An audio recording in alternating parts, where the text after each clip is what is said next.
एक समय नैमिषारण्य में शौनक आदि ऋषियों ने सूत जी से पूछा, हे सूत जी, कलयुग में त्राणी किस प्रकार सरल उपाय से मनोवांछित फल प्राप्त कर सकता है। सूत जी बोले, एक बार देवर्षि नारद लोक कल्याण की भावना से पृथ्वी पर आए। उन्होंने देखा कि लोग दुख, दरिद्रता और कष्टों से पीड़ित हैं। वे वैकुंठ धाम गए और भगवान विष्णु से पूछा, हे प्रभु,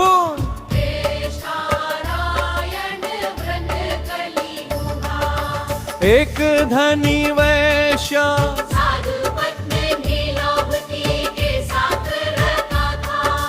संतान न होने से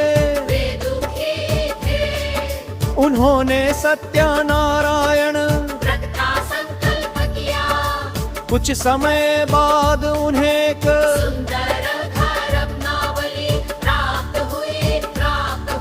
समय बीता, कन्या का विवाह हुआ।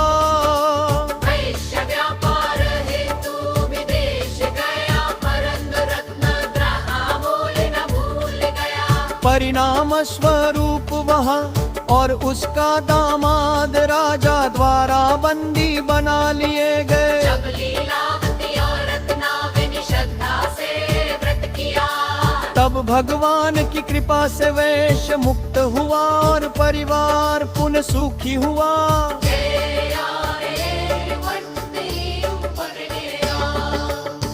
जब वैश्य परिवार लौट रहा था, तब भगवान ने साधु का रूप धारण कर पूछा, तुम्हारे जहाज में क्या है।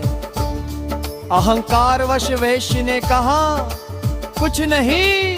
भगवान ने उसकी परीक्षा ली और जहाज का सारा धन लुप्त हो गया। तब उसे अपनी भूल का एहसास हुआ। उसने क्षमा मांगी और सच्चे मन से व्रत किया। भगवान की कृपा से उसका सारा धन वापस मिल गया और वह जीवन भर सत्यनारायण भगवान, जीव भर सत्यनारायण व्रत कथा। पूरा यौवन भर व्रत भरता। सूत जी से पूछा, हे सूत जी, कलयुग में प्राणी किस प्रकार सरल उपाय से मनोवांछित फल प्राप्त कर सकता है। साज से सूत जी बोले, एक बार देवर्षि नार भी सुख के भावना संग पृथ्वी पर आए। भगों ने देखा हाउ दुख, दरिद्रता और कष्टों से पीड़ित है मेरे अनघा। पाम दे वेघा की लोग पुगे नहिद्रता, और कष्टों से पीड़ित हैं। देवे कुंठ धाम गए। और भगवान विष्णु से पूछा, हे प्रभु, ऐसा कौन सा सरल व्रत है जिससे मनुष्य सुख, शांति और समृद्धि पाए। भगवान विष्णु बोले, हे नारद, हे नारद, सत्यनारायण व्रत कलयुग में अत्यंत फलदायी है। जो श्रद्धा और भक्ति से इस व्रत को करता है, उसकी सभी इच्छाएं पूर्ण होती हैं। ये व्रत पूर्णिमा, एकादशी या किसी भी शुभ दिन किया जा सकता है तथा सकता।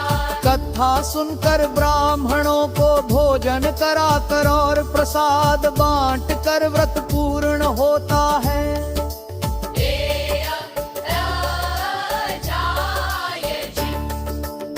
काशी नगरी में एक निर्धन ब्राह्मण रहता था। वह प्रतिदिन भिक्षा मांगकर जीवन यापन करता था। एक दिन भगवान सत्यनारायण वृद्ध ब्राह्मण के रूप में उसके सामने प्रकट हुए और व्रत का महत्व बताया। ब्राह्मण ने श्रद्धा से व्रत किया। शीघ्र ही उसकी दरिद्रता दूर हुई और वह सुखी जीवन जीने लगा। एक लकड़हारा जंगल से लकड़ी बेचकर जीवन चलाता था। उसने ब्राह्मण से व्रत का महत्व सुना और मन में संकल्प किया कि आज जो भी अधिक धन मिलेगा उससे व्रत करेगा।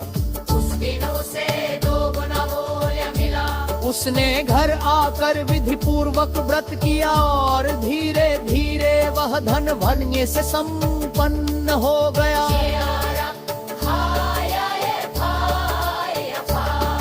एक धनी वैश्य साधु अपनी पत्नी लीलावती के साथ रहता था। संतान ना होने से वे दुखी थे। उन्होंने सत्यनारायण व्रत का संकल्प किया। कुछ समय बाद उन्हें एक सुंदर कन्या वग्नावली प्राप्त हुई। समय बीता, कन्या और विवाह हुआ। वैश्य व्यापार हेतु विदेश गया परंतु व्रत करना भूल गया परिणाम स्वरूप वहाँ और उसका दामाद राजा द्वारा बंदी बना लिए गए। जब लीलावती और रत्नावली ने श्रद्धा से व्रत किया, तब भगवान की कृपा से वेश मुक्त हुआ और परिवार पुनः सुखी हुआ। नारायण भक्त हुई। जब वैश्य परिवार लौट रहा था तब भगवान ने साधु का रूप धारण कर पूछा, तुम्हारे जहाज में क्या है? अहंकारवश वैश्य ने कहा, कुछ नहीं। भगवान ने उसकी परीक्षा ली और समाज का सारा धन लुप्त हो गया।